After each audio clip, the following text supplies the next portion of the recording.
ഇവിടെ വട്ടമലമെന്ന് വണ്ടി പറഞ്ഞിരിക്കണ ആരെങ്കിലും ഒക്കെ ഉണ്ടെങ്കിൽ ഒന്ന് വരും.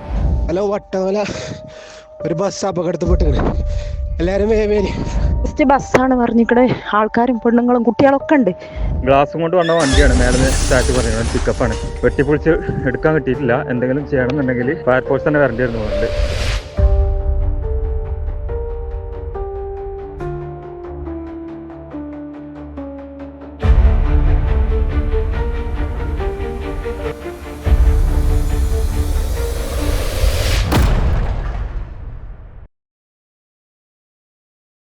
ഹലോ ഗൈസ്, മറ്റൊരു വീഡിയോയുടെ വീണ്ടും സ്വാഗതം. ഞങ്ങളുടെ സ്വന്തം മാരിയോ.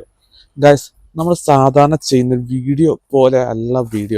നമ്മുടെ വണ്ടിയെ കുറിച്ചോ ട്രാവലിനെ കുറിച്ചോ അല്ല ഈ വീഡിയോ. ഞാൻ ആദ്യമേ പറഞ്ഞേക്കാം, ഇതൊരു പൊളിറ്റിക്കൽ പാർട്ടിനെ എടുത്തു കാണിക്കാനോ ഒരു പൊളിറ്റിക്കൽ പാർട്ടിനെ സപ്പോർട്ട് ചെയ്യാനുള്ള ഒരു വീഡിയോ അല്ല.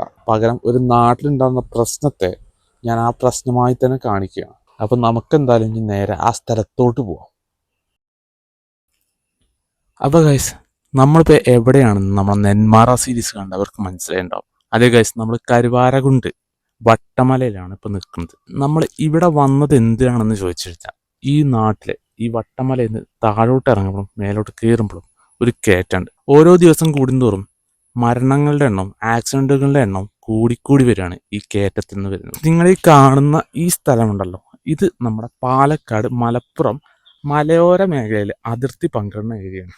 ഇവിടുന്ന് അങ്ങോട്ട് പാലക്കാട് ജില്ലയാണ്. ഇനി ഞാൻ ഇവിടെ കാണിച്ചു തരാനുള്ള ഒരു കാരണം എന്താ വെച്ച് കഴിഞ്ഞാൽ, നിങ്ങൾ ഈ റൈറ്റ് സൈഡിൽ കാണുന്ന ബാരിക്കേഡ് കാണാം. വണ്ടി അപ്പുറത്തോട്ട് പോയിരിക്കാൻ സ്റ്റോപ്പായി വെക്കുന്നതാണ്. നിങ്ങൾ ഈ കാണുന്ന പോലെ അത്യാവശ്യം നല്ല കുഴിയുള്ളതും അത്യാവശ്യം വെള്ളം പോകുന്നതുമായിട്ടുള്ള ഏരിയ ആണിത്. അപ്പോൾ ഇവിടെ അത്യാവശ്യം നല്ല സേഫ്റ്റിയിൽ തന്നെ ബാരിയറൊക്കെ വെച്ചിട്ടുണ്ട്. പക്ഷേ എന്നാൽ ഇതിനി മലപ്പുറം ജില്ലയിലോട്ട് വരികയാണെങ്കിൽ, എന്നാൽ ബോർഡർ കിടന്ന് മലപ്പുറം ജില്ല ആകുമ്പോൾ നിങ്ങൾ കാണുന്ന സേഫ്റ്റിയാണത്. സേഫ്റ്റി ആയിട്ട് ആധുനികമായി മരമൊക്കെയാണ് വെച്ചിട്ടുള്ളത്. ഇവിടെ അത്യാവശ്യം നല്ലൊരു പില്ലറ് നല്ല ഡിസ്റ്റൻസിലാണ് വെച്ചിട്ടുള്ളത്. അതുകൊണ്ട് തന്നെ വണ്ടികൾ ഇടിച്ചാൽ എന്തായാലും മറിയുന്ന ഉറപ്പാണ്. ഇത് കണ്ടില്ലേ, മരമാണ് വെച്ചത്. അതും ചില ഇടകളിൽ പില്ലറ് പോലുമില്ല, ഒരു സ്റ്റീലിൻ്റെ പ്ലേറ്റ് മാത്രമേ വെച്ചിട്ടുള്ളൂ സിഗ്നലായിട്ട്. നിങ്ങൾ ഈ കാണുന്നത് എന്ന് പറഞ്ഞാൽ നമ്മുടെ പാലക്കാട് ജില്ലയുടെ എന്ന് വെച്ചാൽ നമ്മൾ മേലെ നോക്കിയപ്പോൾ കണ്ട ബാരിയറാണ്. ഇവിടെ അത്യാവശ്യം നല്ലൊരു കയറ്റത്തിൽ നിന്ന് താഴോട്ട് വരുന്ന വളവാണ്. ഇവിടെയൊക്കെ അത്യാവശ്യം സേഫ്റ്റി തന്നെ ബാരിയർ വെച്ചിട്ടുണ്ട്. പ്ലസ് കോൺക്രീറ്റിൻ്റെ ചെറിയ പില്ലറും വെച്ചിട്ടുണ്ട് സേഫ്റ്റിക്ക് വേണ്ടിയിട്ട്. പക്ഷേ നിങ്ങൾ അവിടെ കണ്ടു, അവിടെ എത്രത്തോളം സേഫ്റ്റി ഉണ്ട് നിങ്ങൾ കണ്ടു. മലപ്പുറം ജില്ലയുടെ ബോർഡർ കഴിഞ്ഞാൽ പോലും ഒട്ടും സേഫ് അല്ല. ഇതാണ് ഞാൻ പറഞ്ഞ കയറ്റം, അല്ലെങ്കിൽ ആ കയറ്റം വന്ന് തീരുന്ന ഒരു കുത്തന വളവ്. നിങ്ങൾക്ക് ഇവിടെ നോക്കിക്കഴിഞ്ഞാൽ കാണാൻ പറ്റും, അത് ഒരു ബാരിയർ പോലും ഇവിടെ അല്ല. നിങ്ങൾക്ക് ഇവിടെ നോക്കിക്കഴിഞ്ഞാൽ കാണാൻ പറ്റുന്നത് എന്താ വെച്ച് കഴിഞ്ഞാൽ, നാട്ടുകാർ മുൻകൈ എടുത്ത് വെച്ച കുറച്ച് കഴുങ്ങും തടികൾ മാത്രമാണ്. അതും പുല്ല് കയറി നശിച്ചു കഴിഞ്ഞു. ഇവിടെ ആക്സിഡന്റ് ഉണ്ടായതിൻ്റെ കുറച്ച് ശിഷ്ട സാധനങ്ങൾ നിങ്ങൾക്ക് കാണാൻ പറ്റും. ഓക്കെ, നിങ്ങൾ ഈ ബാരിയർ കണ്ടോ? ഈ ബാരിയറിന്റെ സേഫ്റ്റി നിങ്ങൾ കാണണം. ഇത് കണ്ടോ, ഇതെങ്ങനെ നിൽക്കുന്നത് നിങ്ങൾ നോക്കി.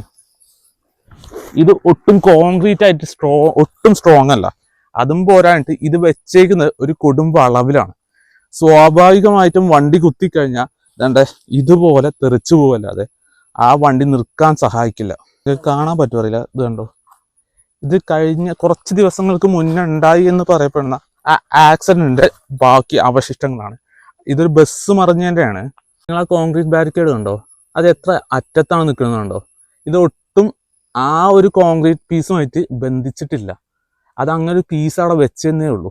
ഇൻ കേസ് വല്ല വണ്ടി തട്ടിക്കഴിഞ്ഞാലും ആ കോൺക്രീറ്റ് പീസ് ഇതാണ്ട് ഇതുപോലെ വീഴും, അല്ലാതെ വേറെ ഒരു ഉപകാരം അതുകൊണ്ട് ഉണ്ടാവില്ല. അപ്പോൾ ഗൈസ്, നമുക്ക് ഈ വളവിനെ കുറിച്ച് ഞാൻ ഒരുപാട് പറഞ്ഞു. ഇനി ഈ വളവിനെ കുറിച്ച് കൂടുതൽ അറിയാവുന്നത് ഈ നാട്ടുകാർ തന്നെയാണ്. നമുക്ക് വേണ്ടി ഇവിടുത്തെ നാട്ടുകാർ നമുക്ക് വന്ന് ഇവിടുത്തെ വിവരങ്ങളൊക്കെ നമ്മളോട് പറയാൻ പോവാണ്. അപ്പോൾ ഫസ്റ്റ് ഇവിടുത്തെ മെമ്പറാട്ടോ പറയാൻ പോകുന്നത്. ചേട്ടൻ്റെ പേരെന്തു? എൻ്റെ പേര് അബൂബക്കർ എന്നാണ്. വീരപ്പൻ കുഞ്ഞാണി പറഞ്ഞാലേ അറിയുള്ളൂ. കരുവാരൂർ ഗ്രാമപഞ്ചായത്തിലെ വാർഡ് മെമ്പറാണ്. കരിങ്കന്തോണി പുൽവട്ട പ്രദേശങ്ങളിൽ ഒക്കെ നിൽക്കേണ്ട മൊത്തത്തിൽ അറിയുന്ന ആൾ തന്നെയാണ്. ഇവിടെ ഇപ്പോ ഇതേമാതിരി ഒരുപാട് കോൺക്രീറ്റിന്റെ പില്ലർ ഉണ്ട്. അതിപ്പോ താഴെയാണ് കിടക്കുന്നത്. അപ്പൊ ഇതിന്റെ ഒരു കൺസ്ട്രക്ഷൻ അത്ര ബലമുള്ളതല്ല എന്നാണ് എനിക്ക് കണ്ടിട്ട് തോന്നിയത്. ഇതിനെ കുറിച്ച് നിങ്ങളുടെ അഭിപ്രായം എന്താണ്? ഏറ്റവും ഇവിടെ പ്രധാനമായിട്ട് വേണ്ടത് മുകളിൽ നിന്ന് സിഗ്നലുകൾ പ്രധാനമായിട്ടും വേണം. രണ്ടാം ഘട്ടമാണ് വാരിക്കേട്. വാരിക്കേട് എന്ന് പറയുന്ന സാധനം എന്ന് പറഞ്ഞാല് അതിന് ഒരു കാരണവശാലും മുട്ടിയാൽ താഴത്തേക്ക് പോകൂല എന്നൊരു വിശ്വാസം എനിക്കില്ല. അതുകൊണ്ട് വാരിക്കേട് എന്ന് പറഞ്ഞ സാധനം രണ്ടാം സ്ഥാനത്താണ്. അടുത്തത് നമുക്ക് പറയാൻ പറഞ്ഞ ഇവിടുത്തെ ഒരു നാട്ടുകാരൻ തന്നെയാണ്. അപ്പോൾ ആദ്യം ഒന്ന് പരിചയപ്പെടുത്താവോ? ഹലോ സുഹൃത്തുക്കളെ, ഞാൻ ഈ പ്രദേശത്തെ ഒരു സാമൂഹ്യ പ്രവർത്തകനാണ്. ഒന്ന് അതിലുപരി ഈ റോഡ് എന്നാണ് സ്ഥാപിക്കപ്പെട്ടത് അന്ന് മുതൽ അതിൻ്റെ മുൻപന്തിയിൽ നിന്ന് പ്രവർത്തിച്ചതും ഈ റോഡ് വെട്ടാനും മുൻപന്തിയിൽ ഉണ്ടായിരുന്ന ഒരാളാണ് ഞാൻ. ഈ റോഡ് വെട്ടിയതിന് ശേഷം ഇവിടെ 4-5 പ്രാവശ്യമായിട്ട് തന്നെ അപകടങ്ങൾ ഉണ്ടായിട്ടുണ്ട്. ഈ വിഷയം തന്നെ യഥാസമയം തന്നെ ജനപ്രതിനിധികളായ MLA-മാരെയും MP-മാരെയും നമ്മൾ യഥാസമയം നമ്മൾ അറിയിച്ചിട്ടുണ്ട് പല പ്രാവശ്യമായിട്ടും. ഇതിന് ഇതുവരെ യാതൊരു പരിഹാരം ഉണ്ടായിട്ടില്ല എന്നുള്ളത് വളരെ ഖേദകരമായ സംഭവമാണ്. ഞങ്ങൾക്ക് നാട്ടുകാരെന്നുള്ള നിലയ്ക്ക് ഞങ്ങൾക്ക് പറയാനുള്ളത് കേവലം ഈ ഒരു ബാരിക്കേഡ് കൊണ്ട് മാത്രം തീരണതല്ല. ഈ തൊട്ടടുത്തേക്കുന്ന കർഷകൻ നമുക്ക് അതിന് ആവശ്യമായ സ്ഥലം തരാ എന്ന് പറഞ്ഞിട്ടുണ്ട്. അത് സംവിധാനം ചെയ്യുകയാണെങ്കിൽ ഇതിന് ഒരു വലിയൊരു ശാശ്വത പരിഹാരം ആയിരിക്കും എന്നാണ് പറയാനുള്ളത്. അത് വേറൊരു ഇവിടെ തന്നെ ഒരു സജീവ നാട്ടുകാരനാണ്. അപ്പോൾ നമുക്ക് ചോദിച്ചു നോക്കാം എന്താണ് ഇവിടുത്തെ കാര്യങ്ങളൊക്കെ. ആദ്യം ഒന്ന് പരിചയപ്പെടുത്തുക. പേരെന്താണ്? പേരിൻ്റെ പേര് സുനിൽകുമാറാണ്. ഞാൻ ഇവിടുത്തെ നാട്ടുകാരനാണ്, ഒരു സാമൂഹിക പ്രവർത്തകനും കൂടിയാണ്. ഓക്കെ. അപ്പോൾ നിങ്ങൾ ഇവിടെ ഈ ബാരിക്കേഡിന്റെ ഇഷ്യൂ വന്ന് പറയുമ്പോൾ ഇവിടെ കുറച്ച് എന്താ പറയാ കഴുങ്ങൊക്കെ വെച്ച് കെട്ടിയിട്ടുണ്ട്. ഇതൊക്കെ നാട്ടുകാരെ വർക്ക് തന്നെയാണോ അതോ ആരെങ്കിലും വേറെ ആരും ചെയ്യുന്നതാണോ? അത് ഇതിന്റെ മുൻപേ ഒരു അപകടം നടന്നപ്പോൾ വാർഡ് മെമ്പറും അതുപോലെ നമ്മളെ നാട്ടുകാരും കൂടെ ഇവിടുത്തെ പ്രദേശവാസികളും കൂടെ കൂടിങ്ങാണ്ട് പിന്നെ കഴുങ്ങ് വെച്ചുകാണ്ട് ഒരു ബാരിക്കേഡ്, താൽക്കാലിക ബാരിക്കേഡ് എന്നുള്ള രീതിയിൽ വെച്ച് കെട്ടിയിട്ടാണ് ഇതിൻ്റെത്. നമ്മളിപ്പോ സംസാരിക്കാൻ പോകുന്നത് നമ്മുടെ ഈ വീടിന്റെ അല്ലെങ്കിൽ ഈ വളവിന്റെ താഴെയായിട്ട് കുറച്ച് വീടുകളുണ്ട്. ഈ വീടുകളിൽ താമസിക്കുന്ന ഒരു താത്തയാണ്.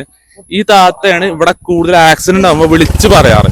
അപ്പൊ താത്ത ഇവിടെ ആക്സിഡന്റ് ഫ്രീ എപ്പോഴും ഇടയ്ക്കിടയ്ക്ക് ഉണ്ടാവാറുണ്ടോ? അപ്പൊ അതിങ്ങനെ ഇടക്കിടക്ക് ഉണ്ടാവാറുണ്ട് ആണല്ലേ. അപ്പോ ഇവിടെ ആക്സിഡന്റ് ഉണ്ടാകുമ്പോ നിങ്ങൾ എങ്ങനെ അറിയാറത്? ഞങ്ങള് ശബ്ദം കേൾക്കുമ്പോ ഞങ്ങൾക്ക് ഉറപ്പാണ് ഇതന്നെ കാര്യം സംഭവം എന്നിട്ടത്. പിന്നെ ഞങ്ങൾ ഇവിടുന്ന് നിലവിളി കേൾക്കുമ്പോ ഓടി വരലാണ്. രാത്രി ആയാലും എപ്പോഴായാലും.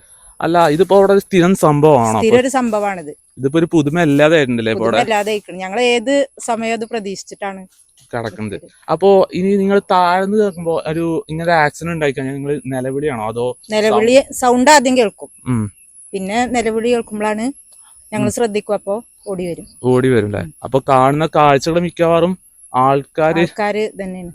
ദയനീയമായ അവസ്ഥ തന്നെ കാണല്. ഇവിടെ ആക്സിഡന്റ് ഉണ്ടായിരുന്നല്ലോ. അപ്പൊ ഫസ്റ്റത്തെ ആക്സിഡന്റ് ഉണ്ടായപ്പോ എന്തായിരുന്നു ഇവിടെ നടന്നത് ശരിക്കും? ഫസ്റ്റ് ഇവിടെ ഒരു ലോറി മറിഞ്ഞു. അന്ന് ഞങ്ങള് സൗണ്ട് ഒക്കെ കേട്ടിട്ട് ഓടി വന്നപ്പോ ഞങ്ങൾക്ക് ഓടി വരില്ലാതെ വേറെ വഴിയൊന്നുമില്ല. ഞങ്ങളുടെ കയ്യിലൊന്നുമില്ല. ഞങ്ങള് നിക്കണ സ്ഥലത്ത് നിന്ന് തൊച്ച കേൾക്കുമ്പോ വണ്ടി വരുമല്ലേ. ഇവിടെ വരുമ്പോൾ ഇങ്ങനെ അപകടത്തിൽ ഒരാളങ്ങനെ പെട്ടെന്ന് മരിച്ചിട്ടുണ്ട്. പിന്നെ ചികിത്സ കിട്ടാതെ അതിനുള്ളൊരു സൗകര്യമാണ് വേണ്ടത്. ഇവിടെ അടുത്തെവിടെങ്കിലും ഒരു അപ്പൊ നിങ്ങൾ ഫയർഫോഴ്സ് കാര്യങ്ങളൊന്നും വിളിക്കാറില്ലേ? ഒന്നാമത് നമ്മളെ കയ്യിൽ ചിലപ്പോ ഫോൺ ഉണ്ടാവില്ല. ഞങ്ങൾ അധികം സ്ത്രീകളൊക്കെ ഇവിടെ ഉണ്ടാവുക, ആണുങ്ങളൊക്കെ ജോലി സ്ഥലത്തല്ലേ കരം. ഞങ്ങൾ അങ്ങനെ ഓടിക്കയറാണ്. ഇപ്പൊ നടന്ന അപകടത്തിലാണ് ഞാൻ വീട്ടിൽ നിന്ന് തന്നെ, ഞങ്ങളൊരു വാട്സപ്പ് ഗ്രൂപ്പ് ഉണ്ട് ഇവിടെ, ഇവിടേക്ക് ഒരു മെസ്സേജ് വിട്ടിട്ടാണ് ഞാൻ ഓടിപ്പോന്നത്. അങ്ങനെ ഓടി എല്ലായിടത്തും അറിയിച്ചിട്ട് ഞങ്ങൾ ഇവിടെ എത്തിയപ്പോത്തിന് വണ്ടി ഇവിടെ എത്തി. അല്ലെ ഇവിടെ വന്നിട്ട് വെറുതെ നോക്കിക്കല്ലാതെ ഞങ്ങൾക്ക് സ്ത്രീകൾക്ക് ഒന്നും ചെയ്യാൻ കഴിയില്ലല്ലോ. ഇനി നമുക്ക് ഒരു എക്സ്പേർട്ടിന്റെ കയ്യിൽ നിന്ന് നമുക്ക് കുറച്ച് നിർദ്ദേശം കേൾക്കാം. എന്ന് വെച്ചാല് ഈ ഒരു റോഡിന്റെ കൺസ്ട്രക്ഷനും ബാരിക്കേഡിന്റെ ഉപയോഗവും തമ്മിൽ എങ്ങനെയാണ് ഉപയോഗപ്പെടുന്നതെന്ന് ഒരു റിട്ടയർഡ് PWD സ്റ്റാഫാണ്, ഒന്ന് പരിചയപ്പെടുത്താവോ? എന്റെ പേര് ജയരാജൻ. ഞാൻ PWD റോളറിന്റെ ഡ്രൈവറായിട്ട് വർക്ക് ചെയ്യുന്നു. ഓഫീസ് വർക്കുമായിട്ട് ചെയ്ത് റിട്ടയർ ചെയ്ത് 3 വർഷത്തോളായി. പക്ഷെ ഞാൻ ഈ ആക്സിഡന്റ് സമയത്ത് എല്ലാ ആക്സിഡന്റും ഒന്നും ഉണ്ടായിട്ടില്ല. ഒരുവിധമൊക്കെ ആക്സിഡന്റിനൊക്കെ ഞാൻ പങ്കെടുത്ത ആളാണ്. അപ്പോ ആക്സിഡന്റ് ഉണ്ടായി കഴിഞ്ഞാൽ ഇപ്പൊ ഇവിടുന്ന് ഏകദേശം ഒരു 150 മീറ്ററോളം സ്ട്രെയിറ്റ് ഹൈറ്റുള്ള റോഡാണെങ്കിലും സ്ട്രെയിറ്റ് ആയിട്ടുള്ള റോഡാണ്. അപ്പോൾ ഡ്രൈവർമാര് വളരെ ലാവിഷായിട്ട് പിന്നെ ആക്സിലേറ്റർ കൊടുത്ത് വരും. പെട്ടെന്നാണ് ഈ വളവ് കാണുക, എൽ ഷേപ്പിലൊരു വളവ് കേട്ടോ. അപ്പോൾ ഈ അത്ര പെട്ടെന്നൊരു വളവ് കാണുമ്പോൾ പിന്നെ ഡ്രൈവർ പെട്ടെന്ന് അന്താളിപ്പ് വരും. അപ്പോൾ ഓടിച്ചാൽ കിട്ടാവുന്ന രീതിയിലല്ല ഇതിന്റെ കൺസ്ട്രക്ഷൻ. അപ്പോൾ ഞാൻ പറഞ്ഞു വരുന്നതാണ്, ഇതിന്റെ നിർമ്മാണത്തിലുള്ള അശാസ്ത്രീയമായ നിർമ്മാണമാണ് ഇതിന്റെ പ്രധാന കാരണം. ഒരു കാരണം, പല കാരണങ്ങളുണ്ടാവും. അപ്പോൾ ആ അശാസ്ത്രീയമായ നിർമ്മാണം എന്ന് പറയാൻ കാരണം അതിന് ആവശ്യത്തിന് സ്ലോപ്പില്ല. അതായത് സൂപ്പർ എലിവേഷൻ കൊടുക്കാതെ അവര് ചെയ്തുകൊണ്ടാണ് ഇങ്ങനെ ആക്സിഡന്റ് ആകാനും പെട്ടെന്ന് വണ്ടി ഓടിച്ചാലേ ഓടിയാത്തൊരു അവസ്ഥയാണ്. ഇപ്പോൾ ഇവിടത്തിട്ട് വന്ന് അല്പം ശരിവുണ്ടായതിന് അവിടെ എത്തുമ്പോൾ പ്ലെയിൻ ആയിട്ട് പോവാണ്. അപ്പൊ ഓടിച്ച വണ്ടി സ്ട്രൈറ്റ് ആയിട്ടാണ് പോകും, ഒരിക്കലും വളഞ്ഞു വരില്ല. അതാണ് അതിലും പ്രധാന ഒരു കാരണം. പിന്നെ ഡ്രൈവർമാർ അശ്രദ്ധ ഉണ്ടാവും. പിന്നെ മറ്റു സ്ഥലങ്ങളിൽ നിന്ന് വരുന്ന ഡ്രൈവർമാരാണ് ഇവിടെ കൂടുതൽ ആക്സിഡന്റ് പറ്റി മരണപ്പെടുന്നു, ആക്സിഡന്റ് ആവുന്നു. ഗൈസ്, നിങ്ങളിപ്പോൾ ഏകദേശം ഈ നാട്ടുകാരുടെ എല്ലാം ശബ്ദം കിട്ടും, പക്ഷേ നിങ്ങൾ യൂത്തിൻ്റെ ശബ്ദം കേൾക്കാൻ മറന്നുപോയി. അതുകൊണ്ട് ഒരു യൂത്ത്, ഈ നാട്ടിൽ തന്നെ ഒരു നാട്ടുകാരനാണ്. അപ്പോൾ നമുക്ക് ഇവളുടെ വോയിസും കൂടി നമുക്ക് ജസ്റ്റ് ഒന്ന് കേൾക്കാം. അപ്പോൾ പേരെന്തായിരുന്നു? എൻ്റെ പേര് ജിബിൻ രാജ്, ഞാനിവിടെ അടുത്ത് തന്നെയാണ് താമസിക്കുന്നത്. ഓക്കെ. അപ്പോൾ നമ്മൾ ഇവിടെ ഒരുപാട് ആക്സിഡന്റ് നടന്നു എന്ന് പറയുന്നുണ്ട്. അപ്പോൾ ഈ അടുത്തുണ്ടായത് ഒരു ആക്സിഡന്റ് പറയുന്നത് ഒരു ബസ് മറിഞ്ഞിട്ടാണ്. അങ്ങനെയാണ് ഞാനും ഈ വീഡിയോയോട് തിരിഞ്ഞത്. ഓക്കെ, അതൊന്ന് വിവരിക്കാൻ പറ്റുമോ? ഓക്കെ, നമ്മളെ നിലമ്പൂർ ഭാഗത്തുനിന്ന് വന്നൊരു ബസ്സായിരുന്നു. അവിടെ നിന്ന് ബാലവാടി കുട്ടികളെ കൊണ്ട് മലമ്പുഴ ഡാമിലേക്ക് പോയൊരു ബസ്സായിരുന്നു വന്നത്. അപ്പോൾ ബസ് പോയത് ഇതുവഴി തന്നെയാണ്, തിരിച്ചു വന്നതും അവർ ഇത് വഴി തന്നെ വന്നത്. പക്ഷേ തിരിച്ചു വന്നൊരു 10-10:30 സമയത്താണ് അവർ വന്നത്. അവരുടെ ഡ്രൈവർക്ക് ബ്രേക്ക് കിട്ടാതെ നിയന്ത്രണം വിട്ട് ഇവിടെ ഇടിച്ച്, ഇപ്പോൾ അതുപോലെ കോൺക്രീറ്റ് സ്ലാബ് ഇവിടെ ഉണ്ടായിരുന്നു, അത് മറിച്ചിട്ട് ഇതാ താഴെ കിടക്കുന്നുണ്ട്.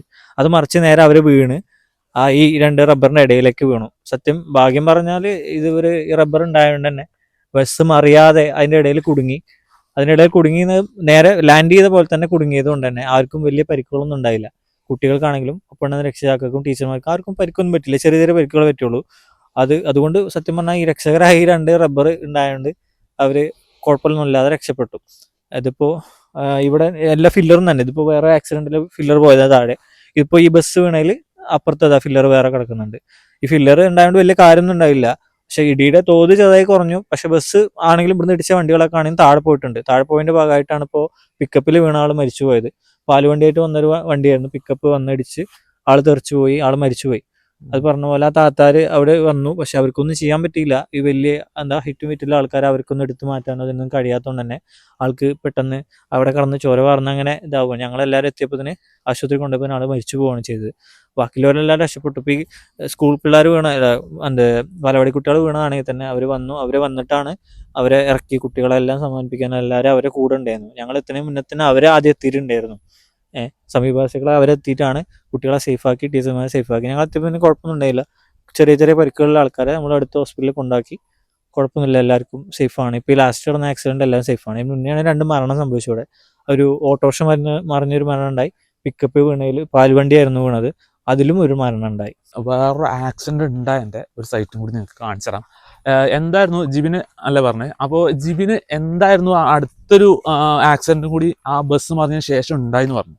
അത് എന്താണ് സംഭവിച്ചിരിക്കുന്നത്? അത് ബസ് മറിഞ്ഞതിന് ശേഷം കുറച്ച് ദിവസം തൊട്ട് ഒരു 4-5 ദിവസങ്ങൾക്ക് ശേഷമാണ് ഇവിടുന്ന് ഈ ചില്ലിന്റെ പൊട്ടും മറ്റു സാധനങ്ങളൊക്കെ ഇട്ട് കൊണ്ടുപോകണ ഒരു പിക്കപ്പ് ഇവിടുന്ന് കയറി പോകുന്നതിൻ്റെ ഇടയിൽ അവർക്കെന്തോ ഗിയർ മാറായിട്ടോ എന്തോ പ്രശ്നം, ജസ്റ്റ് റിവേഴ്സ് വന്നു, വണ്ടി നേരെ താഴോട്ട് വീണു. ഭാഗ്യം എന്ന് വെച്ചാൽ എല്ലാവർക്കും ഒന്നും പറ്റിയില്ല. കുടുങ്ങിയെന്ന് 2 ആൾക്കാർ, അതൊക്കെ വെട്ടിപ്പൊളിച്ചെടുത്തു, കുഴപ്പമൊന്നുമില്ലാതെ എല്ലാവരും സേഫ് ആയിട്ടുണ്ട്.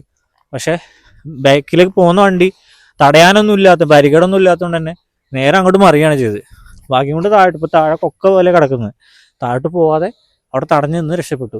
അതുകൊണ്ട് ആൾക്കാർ ജീവനൊന്നും പോയില്ല. ഇത് ആ പിക്കപ്പ് വീണതിൻ്റെ അവശിഷ്ടങ്ങൾ നടത്തുന്നുണ്ട്. ഇവിടെ ചില്ല് കണ്ടില്ല, ഇതുപോലെ ചില്ല് കൊണ്ടുപോകുന്ന വണ്ടിയായിരുന്നു. പിന്നെ അവിടെ താഴത്താണ് വണ്ടി കിടന്നത്. കുറച്ചും കൂടി ഇവിടെ ഈ മരങ്ങളൊന്നും ഇല്ലായിരുന്നെങ്കിൽ താഴോട്ട് വീണ്ടും പോയായിരുന്നു.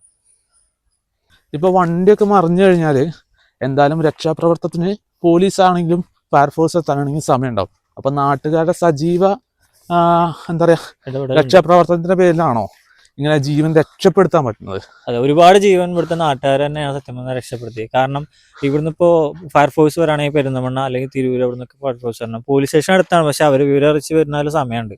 നമ്മൾ നാട്ടുകാരായുള്ള ക്ലബ്ബുകാരും ക്ലബ്ബിലെ യുവാക്കളായുള്ള ആളുകളും വാർഡ് മെമ്പർ കുഞ്ഞാണികൾക്കും അതുപോലെ എല്ലാ സന്നദ്ധ പ്രവർത്തകരും പെട്ടെന്ന് തന്നെ പറ്റുന്ന ഓഫീസ്, ഇപ്പോൾ താത്താരവരൊക്കെ ഓഫീസ് കേട്ട് കഴിഞ്ഞാൽ അപ്പം തന്നെ കിട്ടിയ ഡ്രസ്സ് എടുത്ത് ഇറങ്ങി ഓടുകയാണ് എല്ലാവരും വണ്ടി എടുത്ത്. ഇപ്പോൾ വണ്ടി എടുത്ത് ഓടി വന്ന് ഇവിടെ കിട്ടിയപ്പോൾ പരിക്കറ്റിയ ആളുണ്ടെങ്കിൽ കിട്ടണ വണ്ടിക്ക്, ബൈക്കെങ്കിൽ ബൈക്ക്, സ്കൂട്ടി കിട്ടണ വണ്ടിക്ക് എടുത്ത് കൊണ്ടുപോകും ഇവിടുന്ന് ആൾക്കാർ. അങ്ങനെ കൊണ്ടുപോയതുകൊണ്ട് തന്നെയാണ് ഒരുപാട് കാഷ്വാലിറ്റി ഇവിടെ കുറഞ്ഞത്. അല്ലെങ്കിൽ ഒരുപാട് കാഷ്വാലിറ്റി നമ്മളറിയാതെ ഇവിടെ സംഭവിച്ചതിനെ.